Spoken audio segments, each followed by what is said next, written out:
Oh, welcome everybody tonight to a special version of we've got a crossover of It Had to Be Said with Venus, and we've got Delivery Bros with Anthony here. Hey, what's up? This is Mr. AKA Black Fabio, AKA the Midnight Marauder, AKA the Future Evolution. I'm just playing. And we've got Mr. Who Almost Missed himself, Christopher Stolle. I'm not saying a word this time around. And our special guest tonight, John Tolly from War of the Stars. Hello, everybody. Hi, Mr. Tolly. Hello. Bonjour. Hola. ¿Cómo estás? Bien. Yeah. Right. That's all I got. On and on. So tonight we're doing a special presentation of, what was it called again? Personal profiles. There we go. I don't think I should be a part of this. We're profiling people. Oh, wait a minute. Okay, never mind. So we're going to end the stigma on adoption tonight. So, Mark was adopted, correct? Yes, that is correct. I feel so weird doing an interview. It's like, ask questions. So, I mean, Mark, like, did you face any adversity, being an adopted son? Not really. Yeah, I mean, no, it was what it was. It was just part of my life. And, I never felt anybody ever, I was never picked on because I was adopted, or I mean, I was picked on, but it was for other reasons other than, being adopted. But it was just who I was. I was just happened to be adopted. So, I mean, how old were you when you were adopted? I was a baby. I was just not even 2 weeks old. 2 weeks old, man. Yeah, yeah. Man, you were fresh. Yeah, in fact, the story is that my biological mom was planning on keeping me, and her parents wanted to give me up for adoption, but she wanted to keep me, and she made the decision to put me up for adoption 10 days before I was born. Man. So why was she pressured to put you up for adoption by her parents, though? She wasn't super. I mean, maybe for the time it was young. She was just out of high school, single mom, and her parents were Catholic, and still are Catholic. So there was that stigma. There was that thing, and I think they also knew that she wasn't in a place that she really could take care of a kid. Mentally. What year were you born? 77. You're 77? I was born in 77. Oh, 1977. Okay, yeah. I'm 7 years old. Wow. Well, you're very youthful for 77. Yes. No, I'm 40. I'm 42. I was born in 1977. So, okay. I mean, that era, that time period, obviously it could have gone a completely different way as far as, the decision. Although I think with her parents, my biological mom's parents being very devout Catholic, I don't think that abortion was even on the table. Did they even have abortion as an option, like in 77? Back out. Yeah. I believe they did, yeah. Yeah, Roe v. Wade was like 74, I believe. 73 or 74 was Roe v. Wade. Yeah, but they were really dangerous and stuff, weren't they? Like they're not now? Back then, I'm sure, they were probably a lot more dangerous than they are now, but I don't really know anything all about that, but I mean, it was just one of those things that, it just happened to work out. My parents wanted a baby, and I happened to be available. Well, I know you gave the backstory of your mother. Where was your biological father in all this? Like, do you have any background on him? I just recently started to find out some stuff about him. He was an alcoholic, and from what my mom told me, my biological mom told me, he was a really sweet guy. He just had a drinking problem, and for years, what? Son? No. Sorry. Really? I'm sorry. Wow. Really, Chris? Wow. I'm sorry. Go ahead. This is why I said, should I just keep my mic off for this one? Wow. So, Chris, you're really his daddy, even though y'all like close to the same age. I don't make no damn sense. I'm my own grandpa. Oh. Okay. Anyway. Burn this episode already. Anyway, the only thing I knew about him for years is that he was living on the East Coast somewhere in New Hampshire, up in the New England area. And I found out recently he passed away the same year my adopted father died. Ironically, they had the same name. They both were Bill. So that was kind of those weird coincidences. But supposedly, talking to my aunt on my dad's side, he actually came out here to reconnect with me shortly before he passed away. And he was in Ohio. He got cleaned up. He was in Ohio, and he fell off the wagon bad and was so ashamed he came back. He went back home to New Hampshire and never... he was dead within a year, less than a year. Wow. So, but I mean, growing up, there was never something, even after I met my mom, meeting my dad was never something. It wasn't like I held any animosity towards him. It was just one of those things of, if I meet him, I meet him. If I don't, it's no skin off me. But you wanted to meet your mom. I did when I was younger, and my folks always left it up to me. You know, they knew who my mom was, they knew who my grandparents were, but they always just kind of left it up to me. So when I found out I had a sister, that kind of really started to pique my interest in meeting my biological family.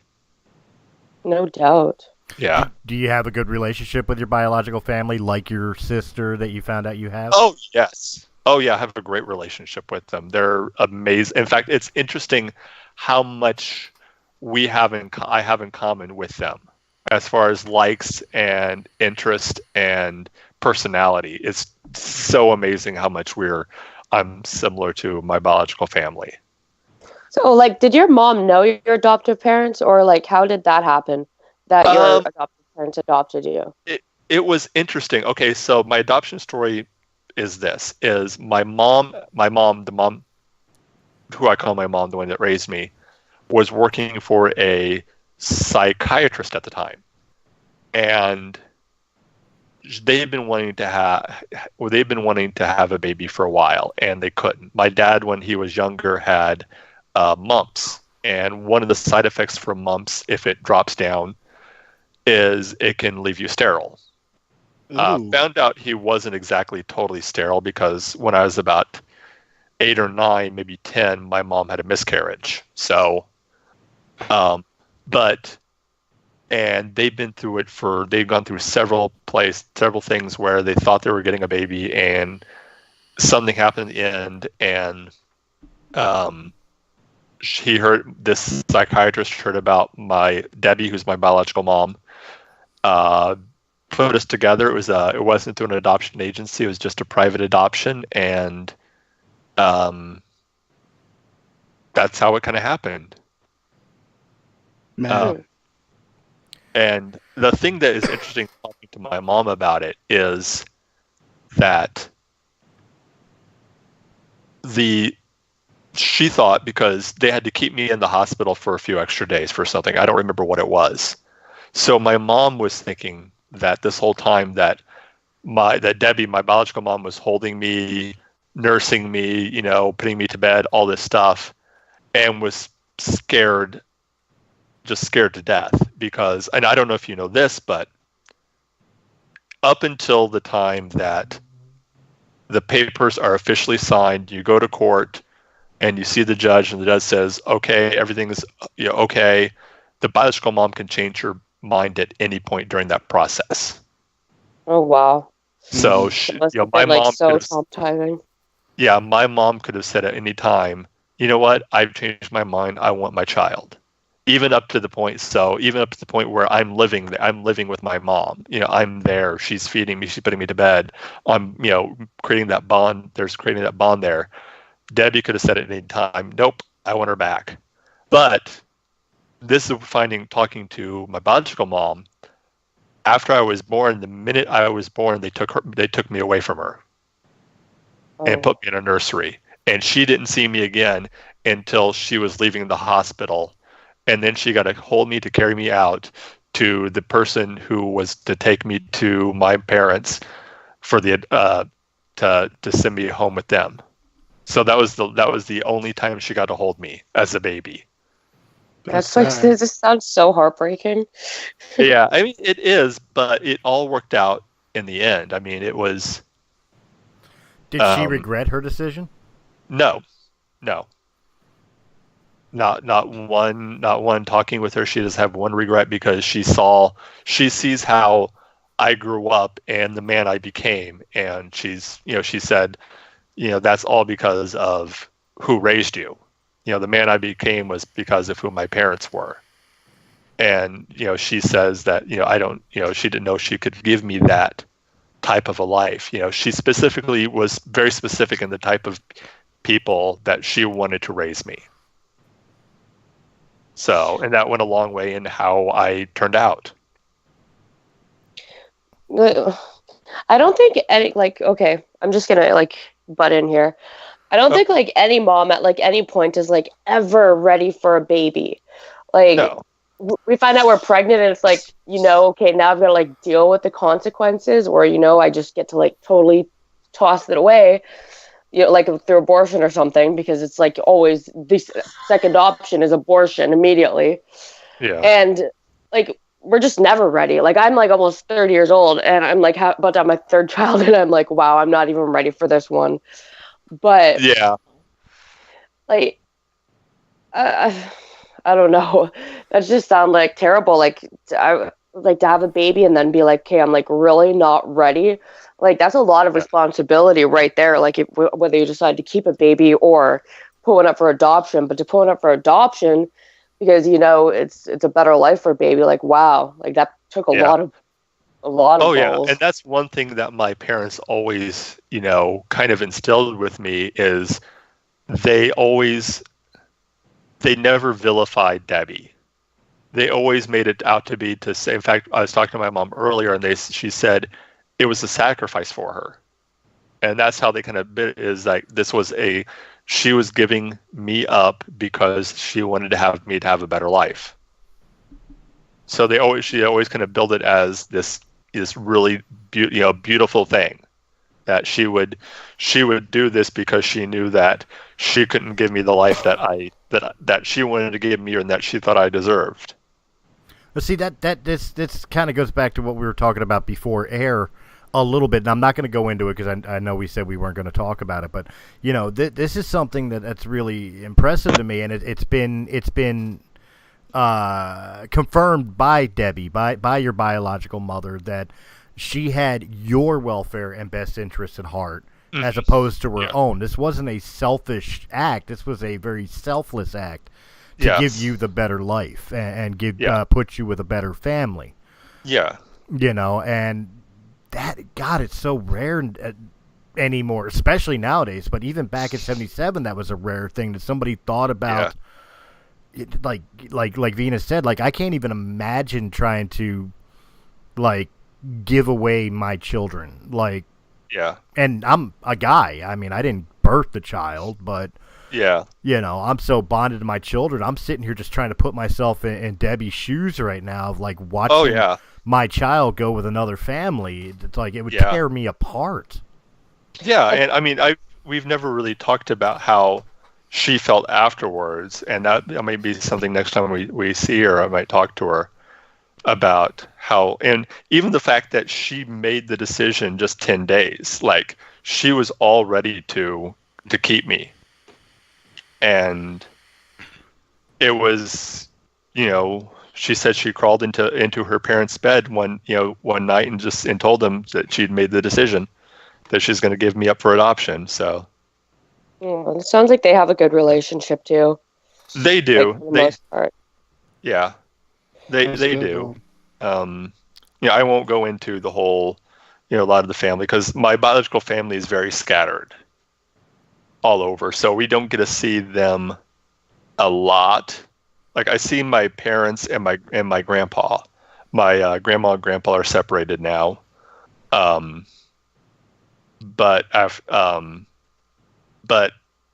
like my she was like 18 years. Sorry. Yeah. No, go ahead. But she was like 18 years old and like crawls up in like mommy and daddy's bed, like, and going through that stuff, like that must have been like such family support right there. Like, yeah. I can't even remember like being allowed to ever crawl into my mom and dad's bed. But like, I think the only time like I've ever like laid in a bed beside my dad was when I was like feeding him pudding when he was like on his deathbed, dying of cancer. So that's like pretty like, yeah. So like one of those moments is like some pretty intense moment. Yeah. Like this woman. Yeah, like this woman was pretty strong, and obviously got good parents, so it's a good foundation in order to like raise a child properly, like having good parents. Yeah. But having that strength and your parents like there with you, and like probably crying and everything, and Yeah. Well, there's not a lot of like people that support their kids like that nowadays. Like. Like they're your parents, and they get to boss you around and tell you what to do because like they own you because you're a little person, and there's not like a lot of support like that anymore either. Yeah, and we try to. Yeah, I mean we tried not to be like that with Lily, with our daughter. We try to, obviously teach her, but give her support and help her, but just teach her your basic life lessons and right from wrong, and but still, love her and show her. Hug her when she's sad. Yeah. Be there for her. Exactly. Well, I definitely have two questions from this. Like, I know I'm kind of beating a dead horse, and this isn't my show, so I shouldn't even be speaking. But, I mean, like, number one, how old were you when you finally tracked down and met Debbie? So let's see. I was actually trying to figure this out the other day. So Ella, my sister, is going to be a junior this year, I think. Wow. So she's like, yeah, we're quite a bit. There's quite a bit of age difference. She might even be a sophomore. Wow. So she's like 14, 15, maybe 16. I don't think she's 16 yet. And I met her when Ella was 3.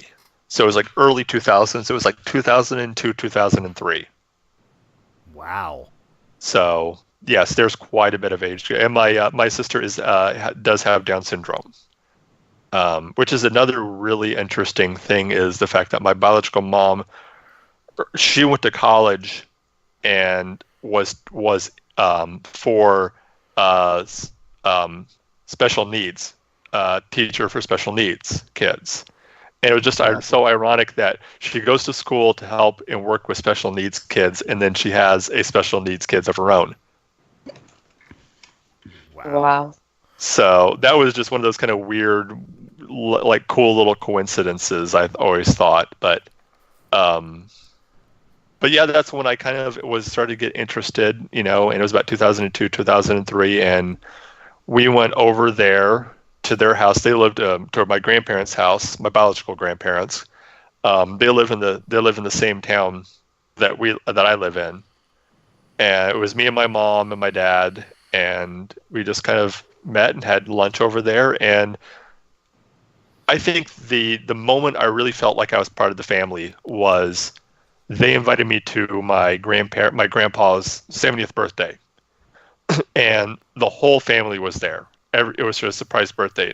All the aunts and uncles and cousins, and they introduced me as their grandson. Oh. And that was like the moment I'm like, okay, I'm in. That's awesome. I'm part of, I'm just as much a part of this family, but I've never viewed Debbie I've always viewed Debbie as an aunt. She's always been more of like an aunt to me. And my mom even kind of says like, just always remember, I'm your mom. I'm the one who raised you. I'm the one who, took care of you. She might be your biological mother, but it's almost like the scene from, if we're going to go, since this is more of a nerdy podcast, from Guardians of the Galaxy, with, he might be your father, but he ain't your daddy. Yep. Line, but it wasn't meant to be a knock on Debbie. It was just, because I think you're my kid too. Yeah. And I think there was a lot, and she's even admitted this, there was a little trepidation on her part. There was a little nervousness, and even with especially with my dad, that I would love her more, or I would want to be with her, end up wanting to be with her. And of course that never happened because, I was raised with, it was always be your parents. Yeah, there'll always be mom and dad. The only time was she supportive of you, like finding your like birth mother? Yes. Yeah. In fact, they always told me, anytime I'm ready, just let us know, and we'll do the introduction. We'll set it up. So when did they tell you we were adopted? I've always known. I don't remember a time not knowing. I do not remember like a specific instance where they told me that I was adopted. I'm just kind of always known, and they've always made it very open and very public and very, like I said earlier, that you are our little miracle. Oh, in fact, my name, they specifically chose my name because it means gift of God. And they kind of saw me as God's gift to them. So that's this beautiful. This totally doesn't seem like the Hollywood type of adoption thing or whatever. Well, no, far from that. Yeah, no. I mean, and I know every adoption story is different. And in each situation is different, and just like every family situation is different. I was raised. I think the only thing that was really different, I would say, about my upbringing was the fact that I had older parents. And like how old were they? They were about. Let's see. My mom was in her late 30s. My dad was in his late 40s. Oh, wow. Oh, so they're not that old. Yeah, but for the time they were.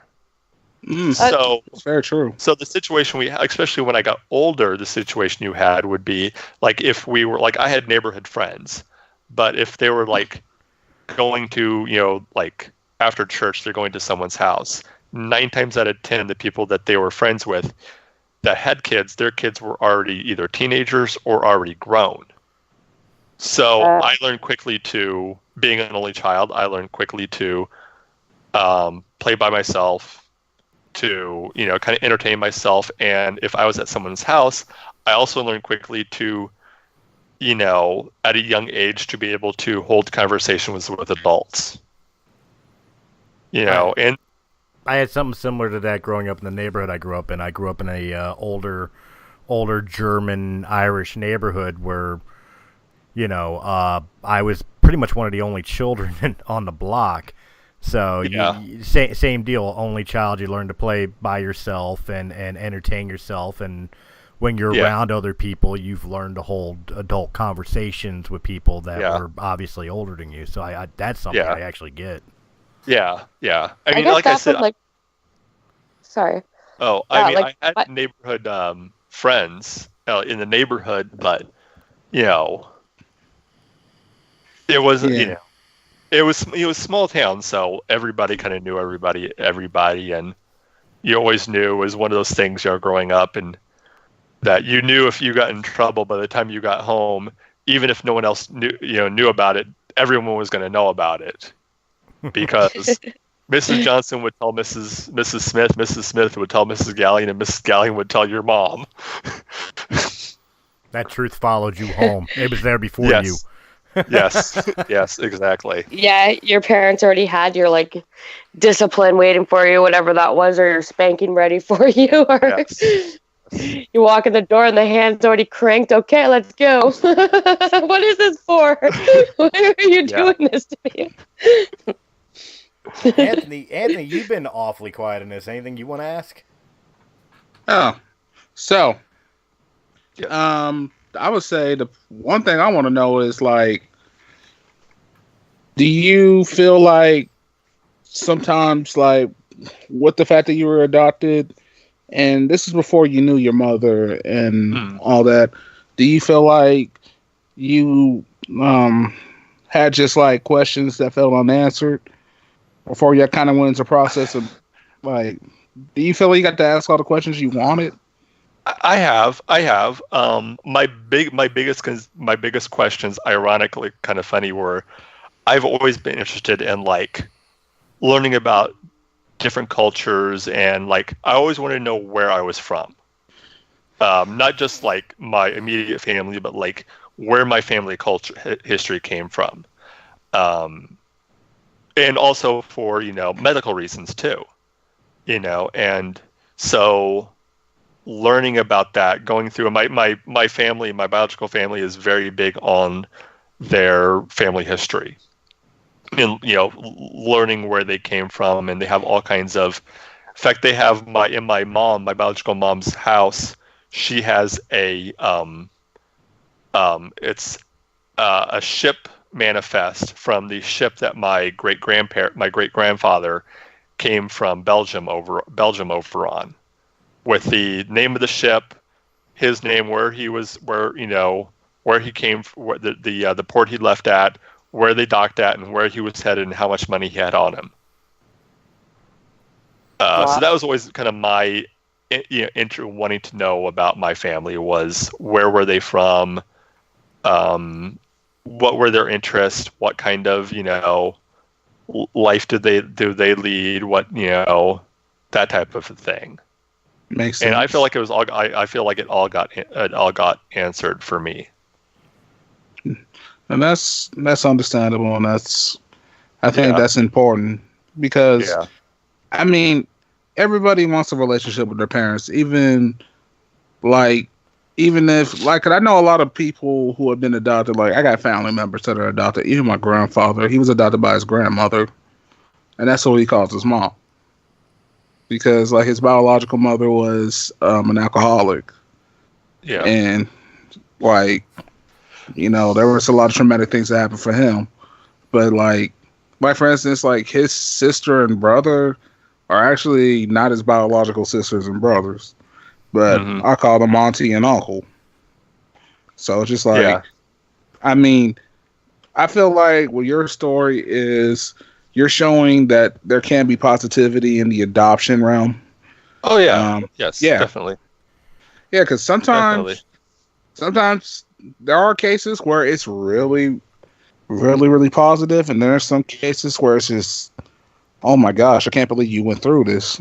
Yeah. I mean, every story is different, and what's great about yours is there's still hope for the system in a way. Even though there's a lot of things there's hope in the system. There's still a lot of things that need work, of course. We all agree with that, I think. It shows that there are still people that care about children out there. I mean, even back then, especially, you came from a time where, being young and pregnant was very frowned upon. And, the fact that your biological mom's parents like were very supportive with her on whatever decision she made. That because not a lot of people were thinking progressive like that. Yeah. I wouldn't say that they were. I mean, they were supportive, but it was, from what I understand, there was an ultimatum. It was, if you want to keep the baby, fine. But if you do keep the baby, you're going to have to do this on your own. I mean, but even then, like you think about it though, even from that standpoint. Yeah. That's kind of a hollow threat, though.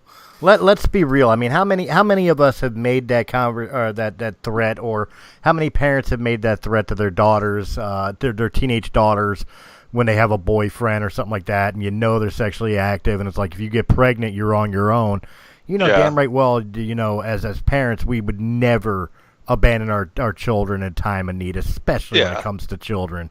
You know, so no. I don't know your biological mom's parents, but that, unless they're really hardcore Catholic, where they're looking at this as a sin as opposed to my daughter in need, that feels so much to me like such an empty threat. Just trying to make her understand the severity of the situation at hand. Yeah, it could very well be, but I don't know exactly the whole, what was going on within that whole full situation. Really, I just know like kind of what I was told, and right, and that's good enough. And I don't think it was the thing where they were going to disown her. It was just one of those things of, it was more, you're going to have to find a place of your own to live then. Yeah. It wasn't like they were going to just, kick her out on the street and, disown her or anything like that. It was just like, okay, you're going to have the kid. Okay, if you want to keep it, you're going to have to be responsible. I've heard so many parents, like so many girls my age or like younger, a bit older and stuff, like, okay, we'll give like 10 years both ways. So about between 20 and 40, that their parents like said that to them as well. It's like, if you're going to keep this baby, you're out on your own pretty much, and blah blah blah. And like the girl could be 15 years old and her parents are like, well, you're gonna have to do it all on your own. And it's like, well, like, why aren't you there for your kid? Like, you have to show this girl how to be a mother. You have to show her how to be a parent. I agree with that. If you're just going to kick her out, she's obviously not going to learn how to be a parent, and you're forcing her into this. Like, this is her life decision. Like, it's going to be hard for her to finish school. They have daycares. She could take a year off. You can help her or babysit your grandchild while she's in school. Like, what is wrong with parents that say that? Like, I can't even imagine ever saying that to my daughter. My daughter ever got pregnant. Like, I'd probably cry my ass off. Yeah. But I'd be hugging her and holding her, and it's like, okay, well, now you're going to have to be a mom, and that means I'm going to have to be a grandma, so that means I have to be a mom to you and a grandma to this baby. Like, there's so much responsibility that you have to kind of teach your kids, and so many parents don't want to do that. That's kind of my point. Like, again, putting myself in the scenario, my daughter comes home pregnant. Of course, the tough love in me is going to be like, well, the father better step up, and I'm not doing the diapers and the blah blah blah. You've got to raise this baby. This is your bed. You made it. You got to lie in it. But at the same indifference, not only would I not leave my daughter in her time of need, that's my grandchild.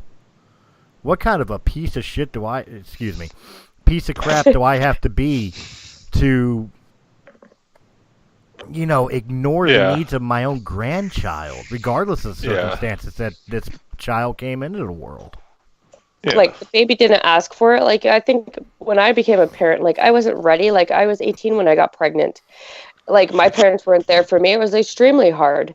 And, like, I still pulled through it. I wished my mom would have been there more, and I wished my mom wouldn't have, like, been so hard on me about it and everything. Like, my mom moved like 6 hours out of town when I got pregnant, so she like really wasn't there. And it's like, wow, like, moms, you really need to be doing your jobs, like supporting your kids.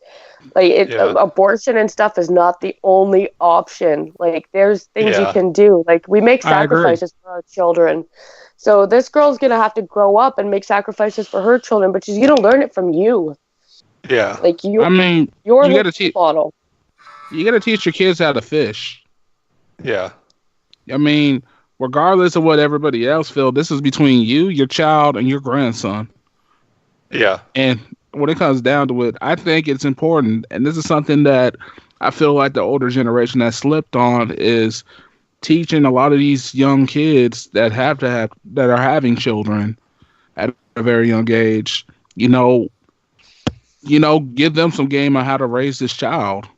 That's why we got a lot of babies having babies that have no idea how to raise a kid, and that's why you're seeing a lot of the issues we're seeing today, because they never got that passed on to them by their parents, and like a lot of their parents were like neglectful parents. Like if we look at like a lot of parents, they worked all the time, or there's a lot of like divorce rates or like single moms and stuff, and it was always like there's a lot of families that are like always resentful towards another parent, and they take it out on their children and stuff. And it's like, well, the kid didn't ask to be born. You didn't ask to have this child born. What you did is you kept the child, and you decided to be responsible for that child. That's your responsibility. And you don't have a choice in the matter. It's not about you and the kid's dad or whatever. It's about you and this child that you're having. Well, I've seen a lot of. I think one of the major things that are lost on a lot of parents, even at John and my age, because John and I are both the same age, even at our age, I think it was lost on us too, our generation as well, is remembering the one simple fact is your job as a parent is not done until you're dead. It doesn't matter if your child's 18, out on their own, married, children, their own life, house, car, whatever. They're still your kid, and you still teach them, whether it's through words of wisdom, through past experiences, through whatever the case may be. You're passing that on to them, and they're passing that on to their children. Exactly. So I think one of the biggest things that are lost on a lot of parental parents throughout the generations is remembering the fact that your job's not done at 18 years old. Exactly. It's never done. No, it's not. I'm still learning lessons from my mom. Oh, me too. I mean, we full disclosure, we live with my mom. So yeah, it's all, I'm always learning stuff from her and asking her for her opinion and, things like that. And both me and my wife both do. We both have, good relationships with my mom, and I have a good relationship with my in-laws or my mother-in-law.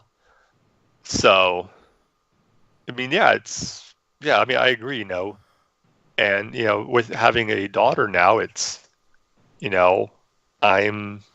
my whole job now is to teach her and to, hopefully be a good reflection so that when she gets married, she knows what a father should be and what a husband should be. That she can look at how I treat, my Shelly, how I treat my wife, and if some guy starts treating her badly or starts doing stuff, she can look at him and it's like, no, I know that's not how a man's supposed to treat a woman because that's not how daddy treats mommy. Exactly. Because, I mean, we live with a lot of children nowadays in this age where there's a lot of Stockholm syndrome. People are finding love in the wrong places. Mm-hmm. They don't love themselves. And one thing a lot of people need to know is that, you got to instill in your kids that self-confidence, that self-love, too. Mm-hmm. Yeah. Appreciation, and the, good for you, and the praise when they do good stuff, and not just the discipline when they do bad stuff. Yeah. They need to feel appreciated and valued. They're little people. You may think that you own them and you control them and they're yours to back in your every command. They're not. They're going to be conscious little things that are going to go out in the world and make decisions at some point. Yeah. And however you treat them is how they're going to expect to be treated later on in life.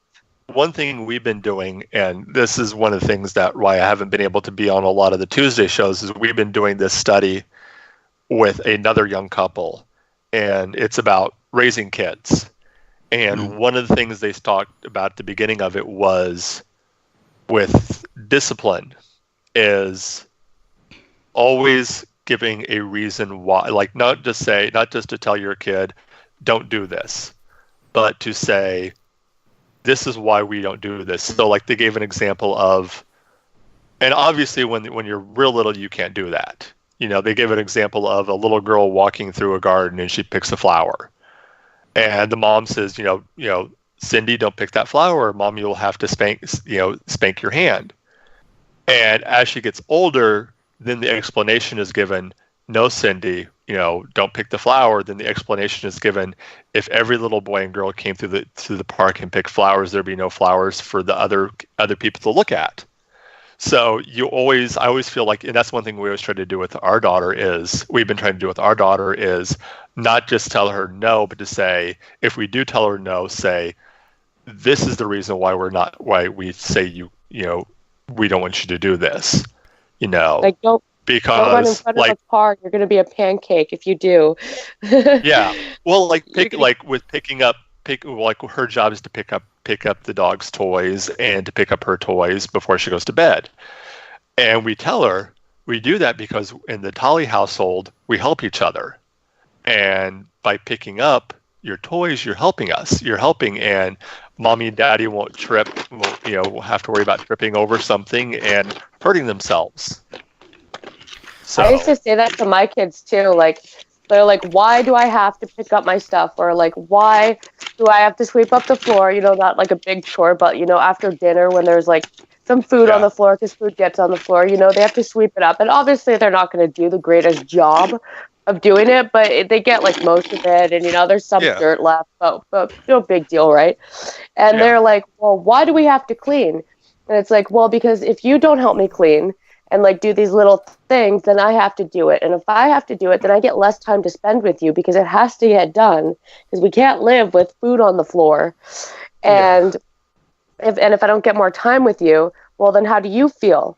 Well, I don't like it. Yeah. Well, that's why we do these small little things so we can spend more time together. Exactly.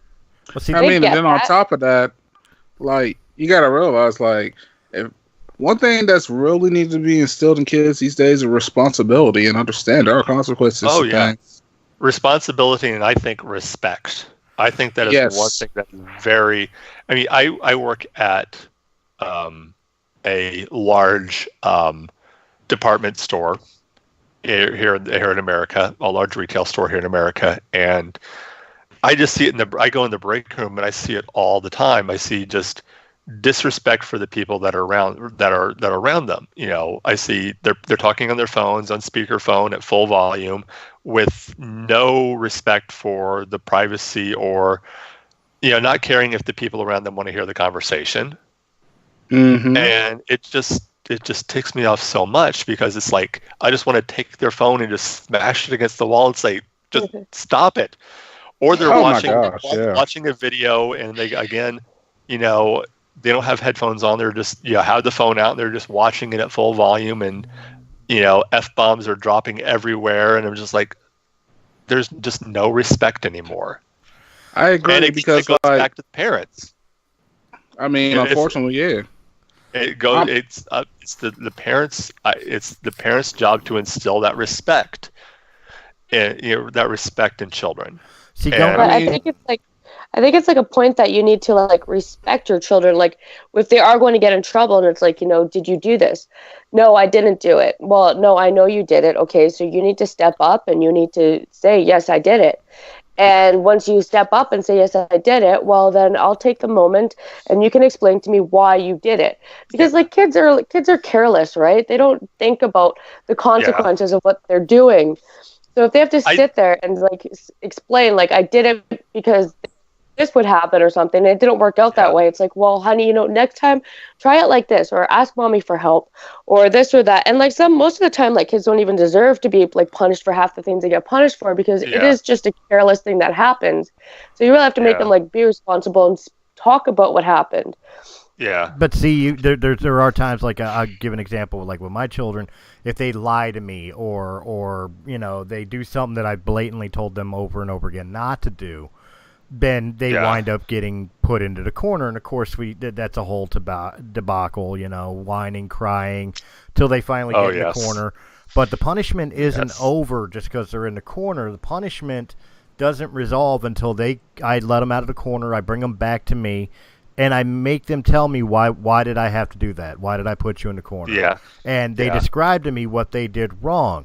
And then that's when we have the conversation of what they could have done better or what they could have fixed. And we always end the situation with a hug and I love you. Exactly. And that's one thing my dad always did with me, and I always do. Like, I was spanked as a child, but my dad afterwards, and my mom too, they'd always sit me down and explain, why they punished me. And, they'd talk to me, kind of what you were kind of explaining, Chris, was, taking me through, what happened, what I could have done differently. And I think the other thing that is missing today is, and we've talked about this before with me and my wife, is there's a time to take your child's side and there's a time to not, and like she said, my wife said many times in school, she come home and the parent, and she get in trouble at school, and she make up this excuse about her teachers being mean to them, and her parents would be like, "I don't care. I'm going to trust the adult more than you. You're the child. I'm the adult." And nowadays it's like parents will always take the side of the child, and I think that's something that you can't always do, because kids are. And anybody whose parents will know, kids are devious. Kids will do anything they can to get out of getting in trouble.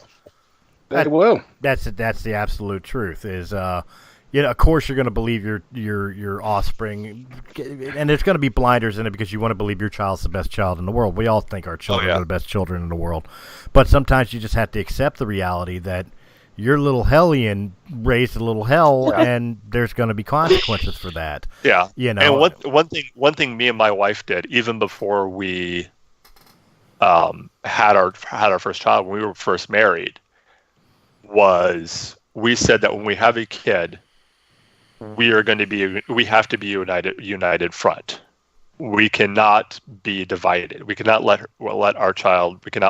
our little girl divide us, because they will try. If you have a wife or a mother, in the family, your kid will try to divide you. You'll do the thing of,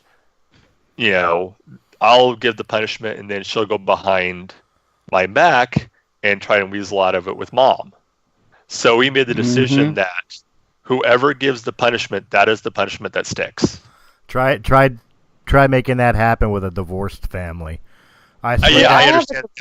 That's a lot different. That's a lot harder. I have a divorced family. Me and my kids' dad were actually just talking tonight, and we are having a sit down with our kids tomorrow because we need to talk about a few things.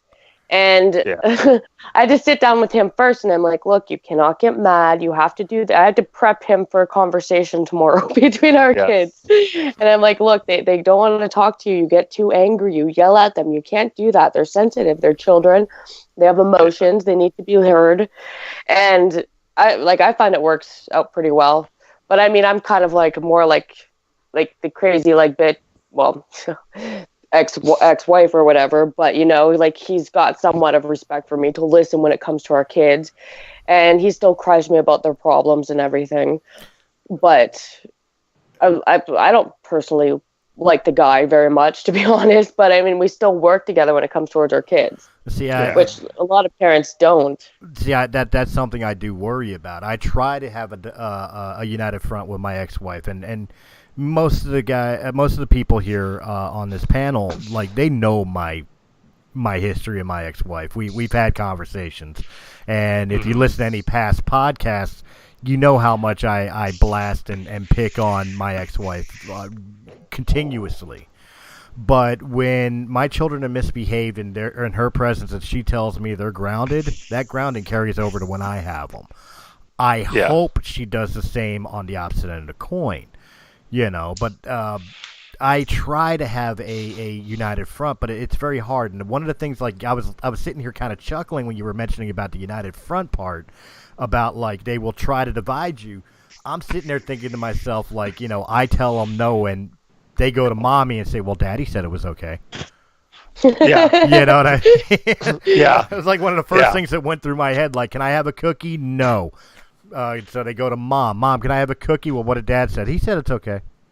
Or they'll say, they'll they'll do this. They'll say, the kid says, "Can I have a cookie?" You say no. And they go to Mommy, and they say, "Mommy, can I have a cookie?" And the mom says, "Well, what did Daddy say?" Well, he said, "Go talk to Mommy." Oh my gosh. Yeah. That's why I was sitting there chuckling, because I deal with that almost every other weekend I get my kids. It's like, Mom supposedly said something or other, and here I am, forced to talk to my ex-wife. Did you tell them they could? Yeah. Hey, kids can manipulate heartstrings, bro. I can just say this: I don't have kids of my own, but I'm an uncle, so it's just like, for instance, when I was in Florida, I was staying with my sister, and she has 3 children, and her youngest daughters would always ask me, "Hey, can I have some juice?" And I was like, something tells me I need to ask my sister, "Hey, sis, did you say they could have some juice?" "No." "Go to your room." Like, you ain't gonna play your uncle like this. Like, I love you. Yeah. You're adorable, but you gotta go. Back. Yeah. Yeah. Like, you just sat there and just lied to me. What the heck? Like, no. And they will lie. Lying is an unacceptable crime when you're a child. You just can't lie, no matter what it is, no matter how bad it is. Like, you have to tell your mom and dad. Your mom and dad will help you if you get in trouble, or they'll give you the right kind of consequence. I try to instill that in them, and I don't know if you guys, the parents are any different, or even Anthony, but being an uncle, if you're any different to me. But I try to instill in them. It's like, look, I'm going to find out sooner or later, so understand the consequences are going to be worse if I find out you lied to me than if you just came to me right away and told me the truth. As a parent now, I understand that now, and with Lily, with my girl, she's still young, so we haven't quite got into a lot of that, but I still remember my parents telling me the same thing growing up. If you don't tell us, if you hide it from it, it's just going to get worse. And of course, stupid me, I'd lie, or I would, not tell the whole truth, or I would hide something that I'd done until it was too late. And again, they'd always tell me the same thing. It's just going to get worse. It's just going to get worse. And now I'm, as an adult now with a kid, I'm looking back on those like, they were right.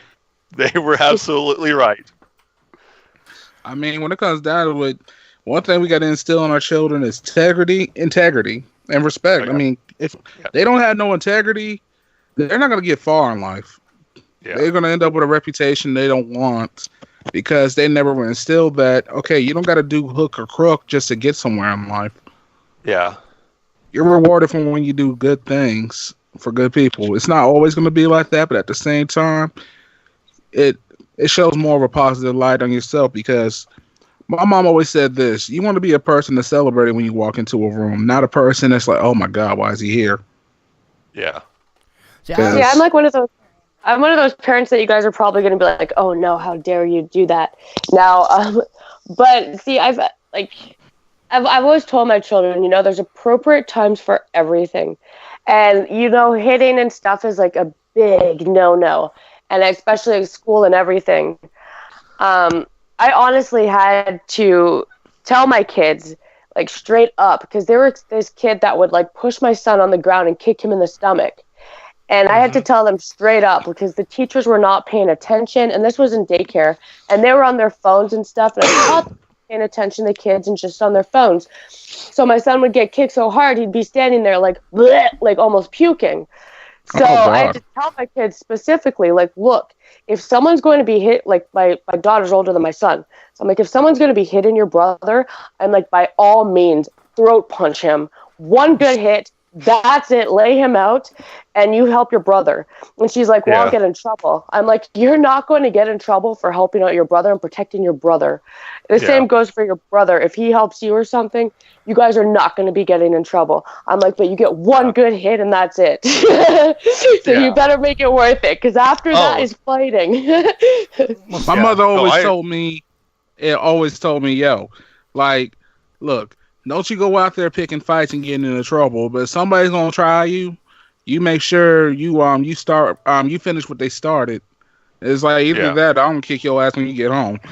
That was my family. Don't you dare throw the first punch, but make sure you throw the last. Yeah. Yep. Oh, my kids, like, I told them, I don't care if you throw the first punch. If you're scared, if you feel threatened, if someone's in your face, if they're bigger than you, if there's more of them, if they're constantly doing it, you give them that one good hit that they're going to regret getting for the rest of their lives, and they won't ever touch you again. And, don't be a victim to these people picking on you all the time, or these people hurting you all the time. I'm like, by all means, lay them out. But you get one. You get one only, and I don't care if it's the last. It's one thing when your kid's on the other end of bullying or something like that. At that point, I'm like, okay, you know what? You got to scrap. Like, I've even had to say this to my nieces when I was down in Florida. Like, I told them, like, if somebody's picking on you or doing something gross or whatever, you let them know you don't like that. Do not ever, it's because, especially with young girls and stuff like that, we're living in a world where girls got to know how to protect themselves just as much as the guys do. Because this world has gotten really aggressive towards women. So we gotta give these kids some games so that way when they go out through life they don't got to settle for less. Well, look, be quite honest. I'm not gonna pick on how people raise children because everybody's got a different style. We were all raised in a certain way, shape, or form that we may or may not agree with. But I think parenting is extremely simple to break down to one simple rule. And I think, and correct me if I'm wrong here, guys, but I think it could break down to one simple phrase would fix a lot of parenting problems and fix future generations if they continue on with this simple ideal. Be the person you want your child to be or the person you want your child to marry. Yes. Show them, for men, show your little daughters the man they should expect from other men. And in turn, show your boys the type of man they should be. And vice versa for women. Be the woman that you would want your daughter to be, so they can learn who a proper woman would be, and also to your boys, show them the type of woman you would want them to marry. Yeah, exactly.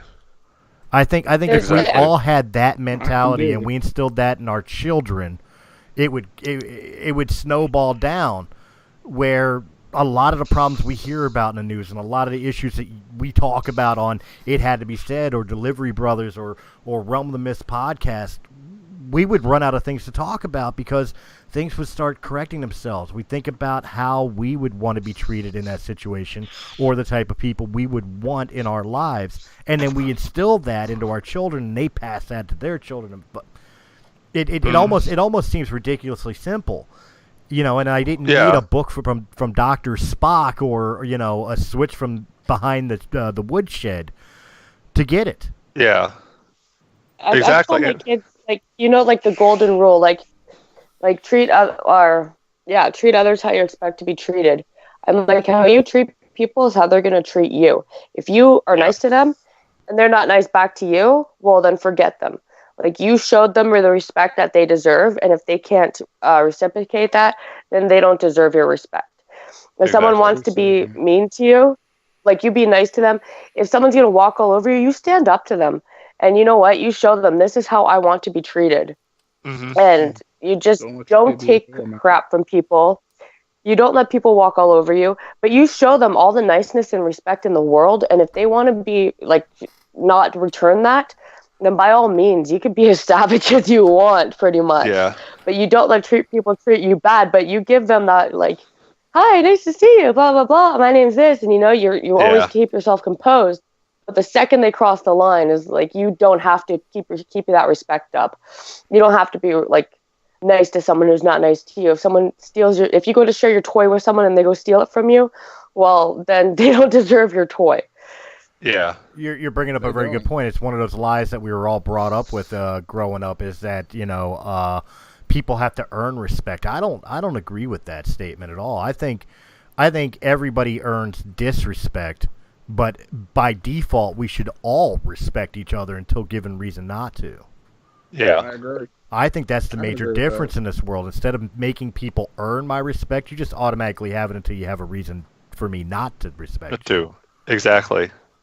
It's pretty simple, and like then people tend to typically treat you how you treat them. So if you're nice to them, I'm not going to say that they're not going to steal from you or do something like that's shady human behavior, but that's like, can they still be nice to you? Can they still talk to you nicely? If they do you wrong and you still have to like communicate with them because you have to be in the same room as them, can you sit there like level-headed and like still show them that same respect? And it's not for them, it's for you.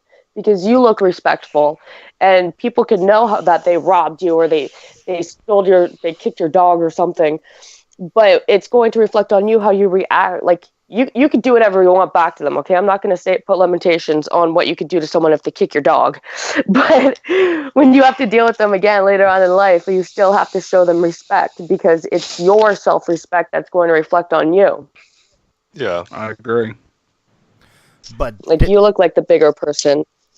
But especially getting back to the topic at hand here with John and adoption, I'm loving the fact that we had this conversation because of with adoption. There's so much stigma, and I mean, you turn on the news or you read a newspaper, you go online, especially this day and age, you always hear horror stories about like child molesters or children abandoned somewhere or some parent doing some god awful thing to that child, and then later on the story comes out that this person was adopted, or it was a person of trust, or it was a step parent. Like all we ever hear is the negatives. I am so thrilled that Anthony and Venus was able to bring John's story, which I think is a very positive story, to the forefront. I'm thrilled, and I really, really want to applaud not only your biological mom for making such a selfless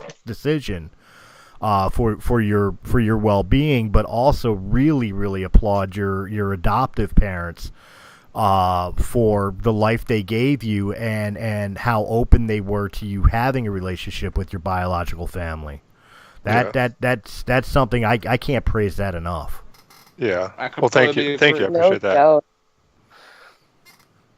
And I know it's kind of we're getting close to probably to the cutoff time or whatever, but no, not really. If we treat it like a normal show, we got time. Just I wanted to be able to say that. Yeah. Sorry. Plus my computer's starting to get low on battery power anyway, so. Man, plug that thing in. What? I'm nowhere near Problem solved. Plug it in. Oh yeah, I'm clean. I'm charming clean. Oh, sorry, wrong commercial. What in the world are you talking about? We better start doing Mr. Clean snippets or whatever. What's going on? Oh, wow. Oh yeah, my hiney's clean. Sorry. Okay, first of all, we don't need to hear about your hiney. Second of all, we need to start thinking about getting bidets in our system so that way we can have clean buttocks. But that's a whole different story for another day. We're not going to talk about clean heinies, so let's get bidets so we can all have clean heinies. Yes. I mean, it does actually work. They say it's actually more cleaner, but that's a whole different story for another day. That's it. We'll talk about that. We'll talk about that in another subject. We're talking about bidets and how they can be better for your life. Sponsored by Tushy. I'm just kidding. It ties. It actually sounds scary. Like you're just sitting there and you don't expect it, and all of a sudden, like, woo! Oh wow! Like, do you keep a towel close by, or is it just toilet paper? Towel. Oh gosh. I don't know. You toilet paper. See, all I'm thinking about as a man who's had a bidet experience, it changed my life. But that's a whole different. See, the only thing close to a bidet experience I have is like you take that Constitution, and it plops into the water, and before your butthole closes all the way, that little stream comes back up from a good splash, and that's an eye-opening experience. I don't know if I'd want that purposely to happen. I wasn't done yet. That fast. Second of all, I would have probably did a double over because of that. Third of all, I was in Japan and I got to use one of those Japanese cleaning toilets. And I'm telling you right now, I had never felt so clean in my life. And it even had a personal air dryer in there too. Oh, that's how it's done. I'm telling now we know. I mean, seriously, it felt like a whole world was lifted up off of me. I want to apologize to the Tolly family. I was giving them respects, and we went automatically to toilet water. I mean, the way you describe it, nasty. I was trying to keep it clean. I could if this was any other show, I would have used a lot more vulgar and descriptive terminologies than what I used in this time around. But I'm trying to keep it clean in this one. But hey, I know I've censored my language as well. this would not be a Realm of the Mist podcast if we did not at one point go completely off the rails. Yeah, yep. True. And we did. Exactly. Thank you. You're welcome. Well, here's some questions to get it back on topic of adoption. Okay. Okay. John, we kind of know your story, but now that you've lived that type of life, what would you say to other people that are going through a similar scenario? Like they just found out that they're adopted and maybe want to find their biological parents. Do you get involved with anything that helps adoptive families or some sort of like outreach program or anything of that nature, or do these things even exist? I'm sure they do, and it would be. I mean, if you do, I mean, obviously with Google, you can look that up. And first of all, I just talk. If you are adopted and you recently found out, first thing I would say is, don't hold any animosity towards your parents, your adopted parents. They had their reasons, right or wrong, for not telling you until they did, and just. Always give, especially if they raised you, if they were good parents towards you and they loved you and raised you right, don't hold any animosity. Try not to hold any animosity towards them, and don't hold any animosity towards your biological parents. Because again, I mean, that had to be a excruciating decision to make. I mean, unless they're just horrible, horrible people who were like, yeah, I don't want this kid, give it away. That still had. I mean, it had to be a. Yeah, I mean, and I'm sure there are unfortunately people that are like that are just like, eh. But well, if they don't want you and they can give you all the love and stuff you needed, it's still probably a good decision at the end of the day. Yeah. So, but I would talk with with your adoptive parents. And just so first of all, ask, was it an open adoption? Meaning, was it an adoption where the biological parent said, yes, anytime I would like to be part of this child's life if he ever wants it? Or was it something that because there are situations where the biological parent says, for the sake of everyone involved, sometimes it's the adopted parent too, because there was maybe drug use involved or alcoholism, that they've said, no, we don't want, any, and find out, find out from your parents, what the situation was and if it would be a good idea, because sometimes it's not. There's situations where the kid goes and finds his biological family and finds his biological mom and realizes that, this wasn't a good idea. So always kind of do your homework and research and find out. But if it's a situation where it's open and everyone's okay with it, then yes, I say by all means, if you're adopted, go find your biological family. Find out about them. Even if it's just to find out, any medical stuff, or is there like a history of, cancer or other diseases in your family? Even if it's just for that little bit of self-consciousness, then even that's a good idea. And as far as young parents who are, young mothers who are might be pregnant, and it's a unwanted pregnancy, or it's an unexpected pregnancy, and it wasn't something that was planned, and you're scared and you don't know what to do, that adoption is a wonderful and beautiful thing. And there are hundreds, if not thousands, of parents here in the United States and in Canada and probably all over the world who would love to have a child, who can't. For whatever reason, they can't have a child of their own, and would love to have one and give it the love that they wanted, that child deserves. So, always remember there are other options out there than the worst option. That's another thing I would like to say too. And again, being an only child, and my father died at 22, I don't have the connection like you do to this type of subject or whatever. But I would almost want to say too that anybody who discovers that they were adopted, please remember that doesn't matter who your biological parents are, doesn't matter who your adoptive parents are. At the end of the day, you are still you, regardless of the situations. Exactly. Even under the worst case scenarios, that you've got, adoptive parents who loved you enough to raise you as their own. You discovered that you were adopted. You discover your biological parents were pieces of garbage. Just for example, that does not make you a piece of garbage or unwanted or anything. You are still you. At the end of the day, you are still the person you are, and don't ever forget that. Yeah, and here's an interesting little tidbit that is I've always find this really interesting about adoption is when I'm adopted, like let's say for example with Chris, and I know you would never do this, Chris. Right. Let's say you get so upset at your son, and you decide, you know what, I'm disowning you. I want nothing to do with you. As an adopted child, my parents cannot do that.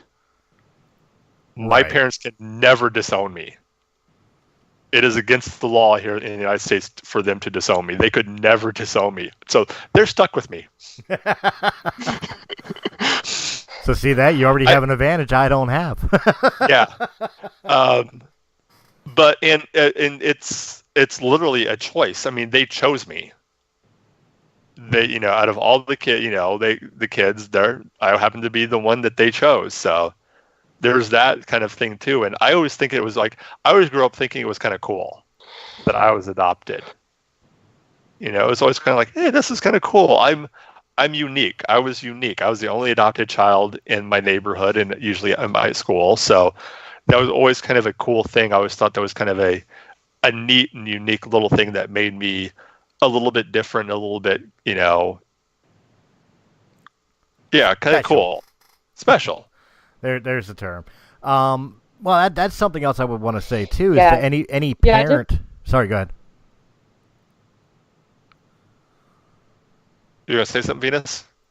Venus. I was just gonna say.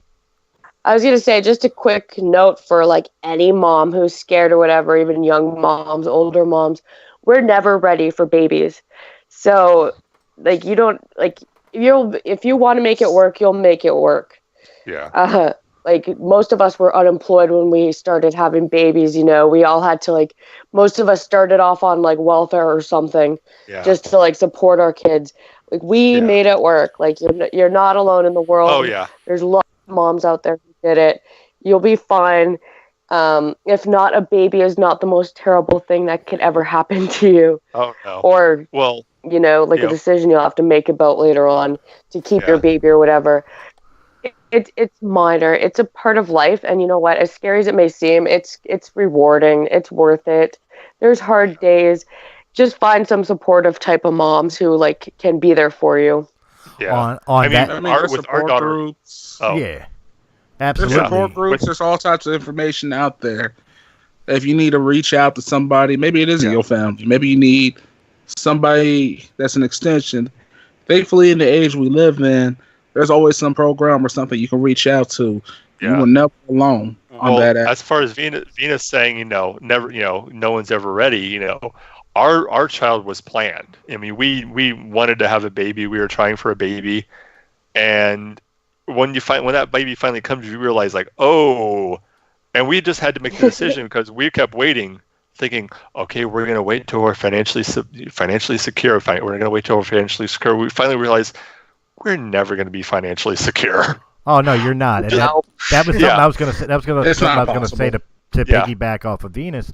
She was talking about like young and older moms that were scared to the dads too.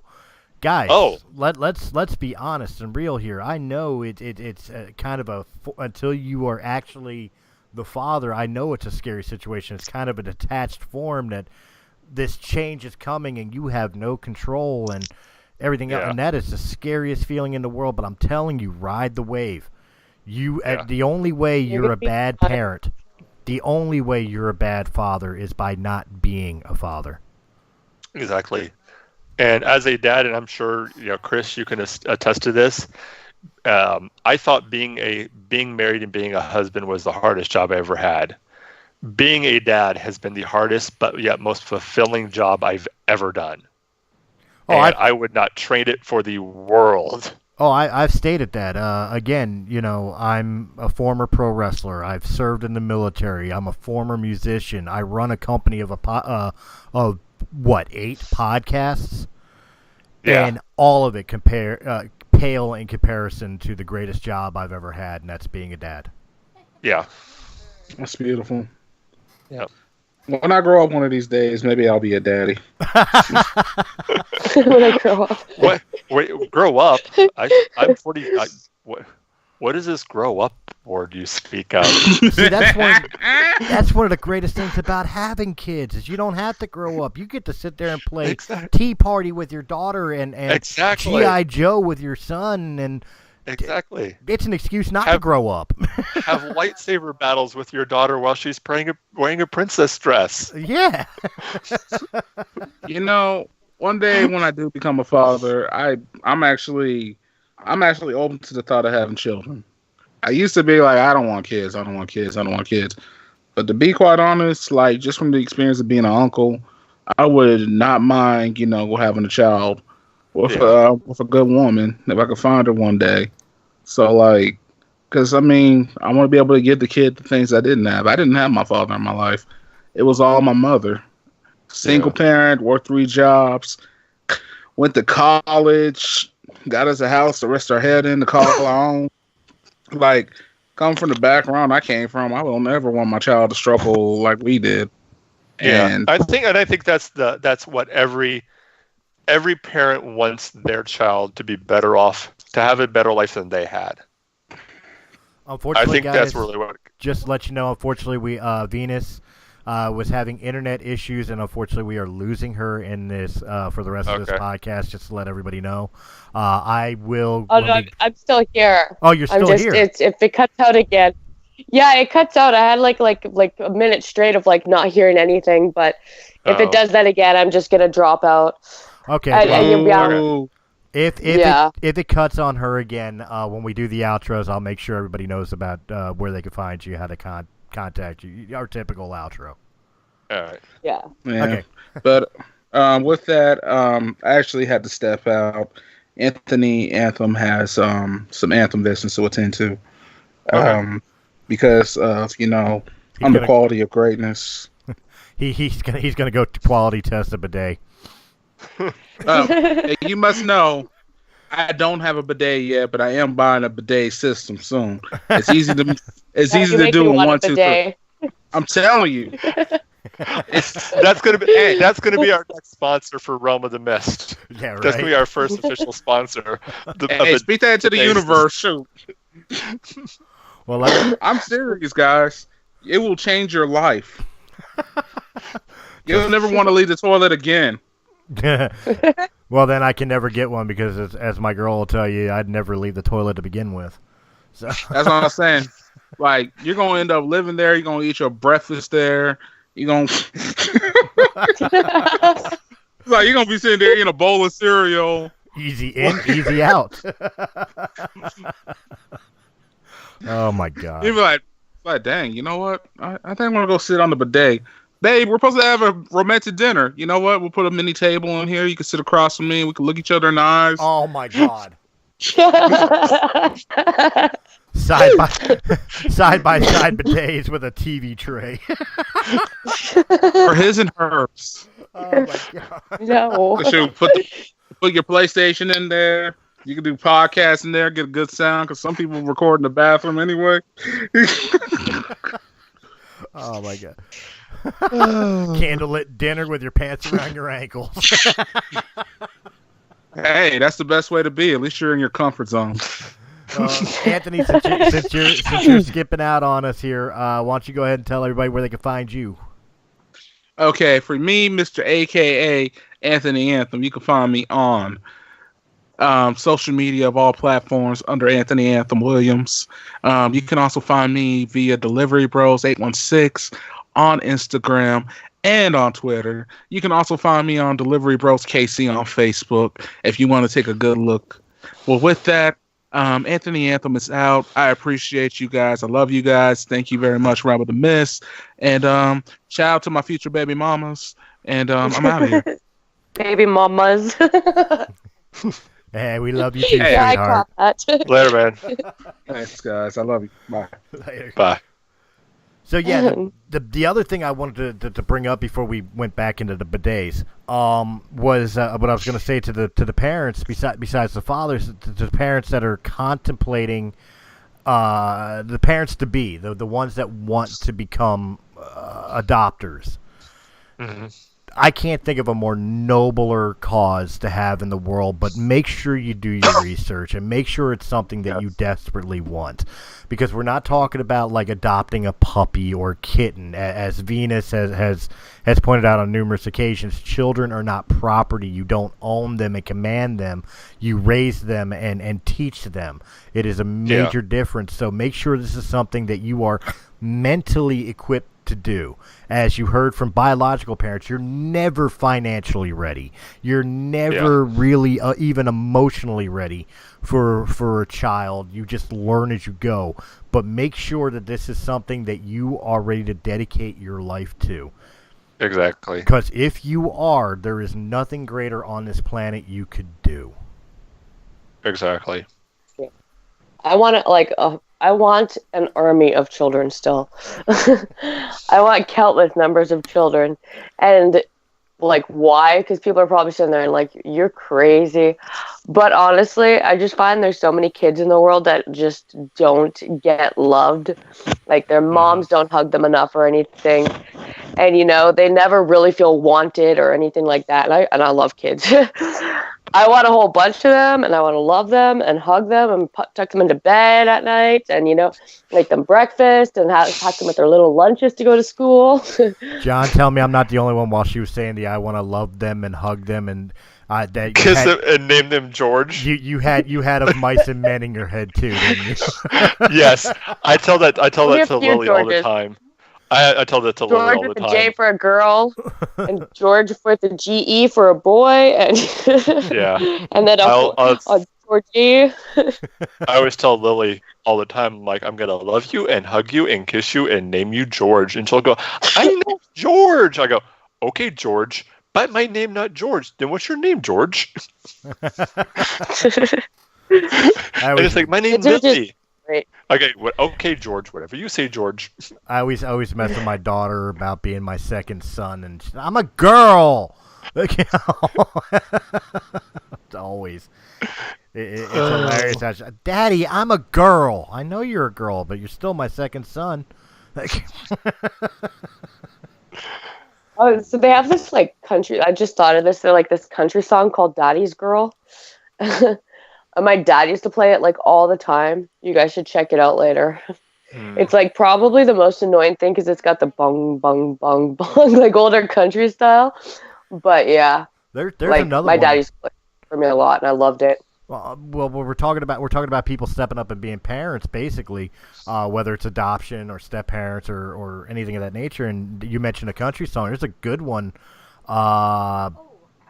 it's not Brad Paisley. It's Blair something or other. I forget his name off the top of my head, but the song's called "The Best Man," and it's a song he written to his stepfather about how his father left and wasn't a dad, but mom met this guy, and this guy raised him as his own son and had him be the best man at the wedding to marry his mother, and just it was a real heartfelt love note to his stepfather. I mean, guys, I don't know if you're into country or not, but look up "The Best Man."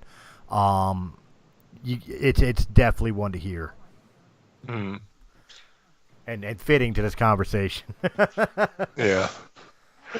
I'm not a country fan either, but my parents were like huge country fans, and it's so funny. Like when they sit there and they like used to like bash rap music, how it's all like drinking and partying. It's like, what the hell do you think country music's about? I don't know if we're signing. It's all getting to like. If we're signing country songs to everybody, I think Venus's song would be "She Thinks My Tractor's Sexy." Oh. Well, guys, I'm gonna have to probably get off here pretty soon. So, well, right on. John, is there anybody you want to shout out to, or anything you want to promote before we go into the realm of the mist promotions? Like any final thoughts or words? I mean, I think we kind of, like I was just saying, if you're a single mom not knowing what to do, look into adoption, look into different adoption agencies, and I mean they're all over the place. You can just Google it. Pretty much everyone has a smartphone nowadays. If you don't have a computer, and always know that you're never alone.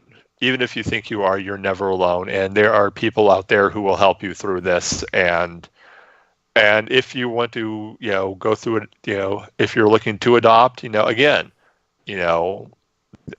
just be patient, because it's not always something that just always falls into your lap. It can take time after time after time after time going through it. So.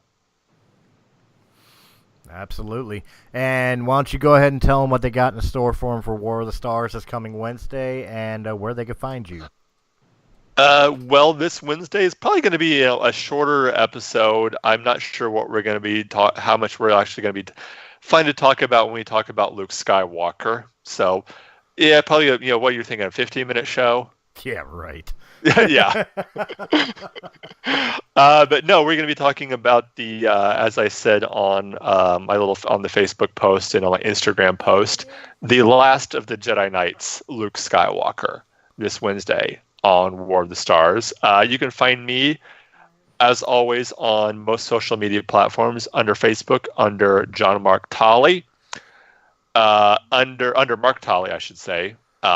As under Twitter, I'm John Mark Tolly 1, and on Instagram at John Tolly 3930. And also, you can find me anywhere Realm of the Mist is found. I'm usually on most of the groups there and everything like that. So, and if you have any questions that you might have got answered about adoption, I am more than willing to answer whatever I can. Well, there you go. And guys, we will at the end of this video, well, not at the end of this video, but in the description down below, I will make sure there are what I could find as far as 800 numbers or whatever to attach to this video if you have questions about adoption, whether it's to find out about your biological parents or just your options if you're a single mother expecting or not even a single mother. I know there's parents that decide this as well. So I mean, if you're a parent that's thinking about adoption, if you're want to be parents that want to adopt, or you're an adoptee that's wanting to find out a little bit more about your history, I'll see what information I can find, and it will be linked in the description of this video below. Yeah, exactly. Good. So, all right, Venus, with John leaving, are we finishing up? It had to be said, or are we going to call this one? Good? Is there anything else to talk about? My connection's actually pretty bad too. So I have like connection now is like all like bleep bleep bleep. Be patient. When with Mark with his outro, and I'm like, okay, I'll be patient. I'll give my outro now. Hopefully, my internet will be better tomorrow. But yeah, you can find me here tomorrow. We're gonna be doing Realm of the Mist tomorrow, I believe, right?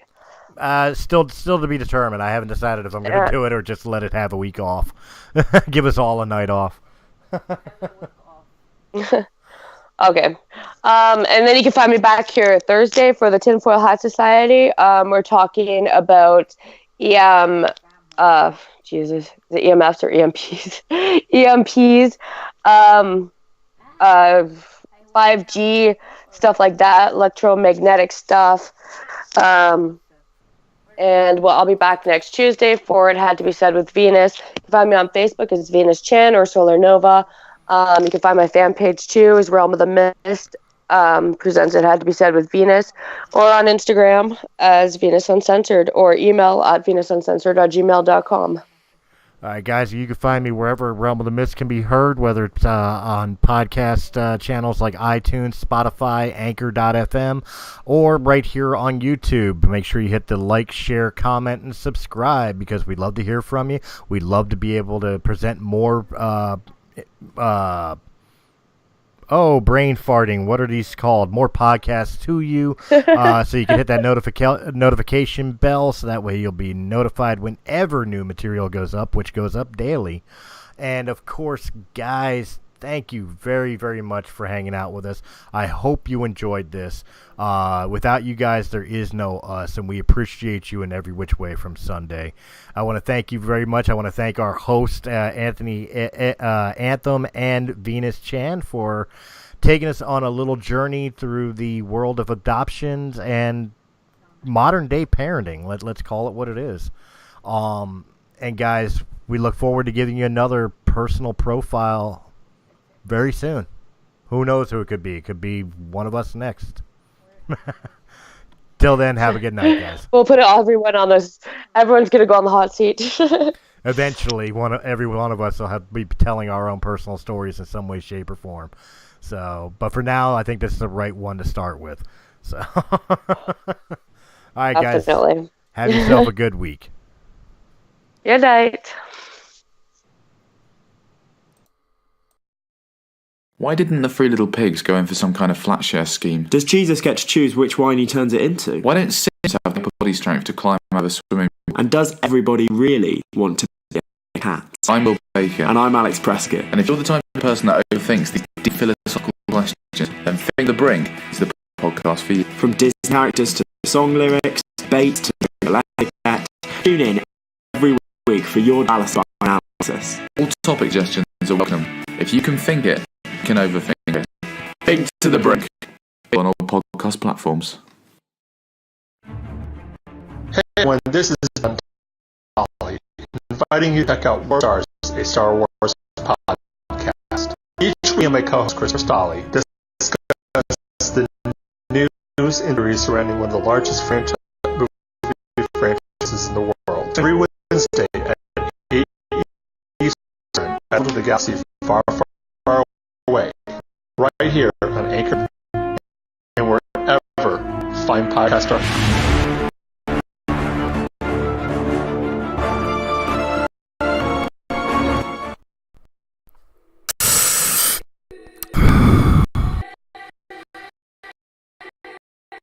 You know, when you need CBD, juice, or mud, go to Baby Scorpion. 85 Nelson Ave, PM 19116. Definitely as East Coast. All your needs, all the juice. And hey, there, sit and enjoy. Bring your and hang out with a bunch of. So, guys, really need your next vape machine, or maybe you want to try a local made juice. You hit up Scorpion 1085 Boston Avenue, Philadelphia 911. Give a call 544-83 and make sure them know. They're on the Mist Entertainment Network.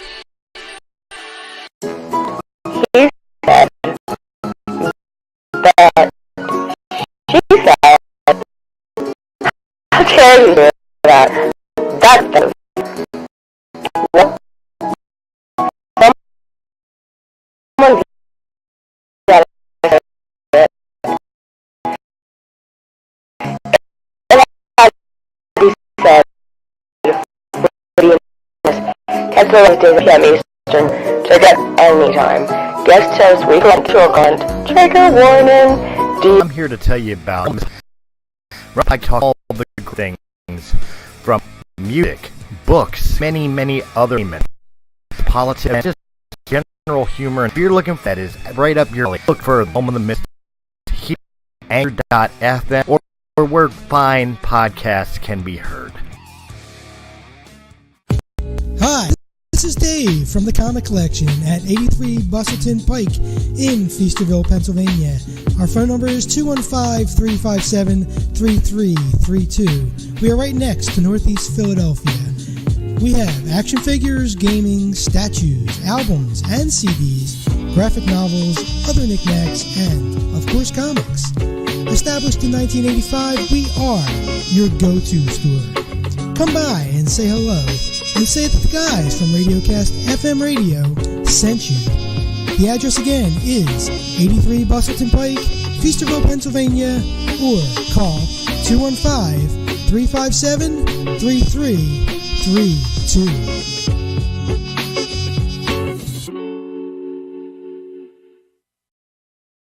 Three-eyed turtle? Is that alright? What the fuck is a three-eyed turtle? Who wants a mustache ride? Are you tired of the same old podcasts with no humor? Well, join us for After Hours, where everything is funny, at least to us, on Anchor.fm, and where quality podcasts are heard.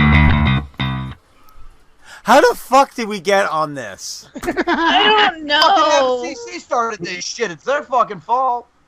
Hey everyone, this is Dak. This is Liam. And this is White People Shit. We are a bi-weekly podcast. Whoa. Maybe you're bi-week. I'm speaking strong. It means twice a week, you douche. Oh. Yeah, listen to us twice a week. On White People Wednesdays, we talk about gay stuff, zombies, superhero sex positions. And on Featured Peep Fridays, we interview the Featured Peep of the Week. Yeah, like a fucking fee. Just search WPS Podcast and look for the white dude in red pajamas. We're on Apple Podcasts, Stitcher, Spotify, YouTube, and anywhere else you get your podcasts. We believe in equal opportunity humor, where all things can be made fun of. So if your feelings get hurt and you're offended, you can always eat a dick.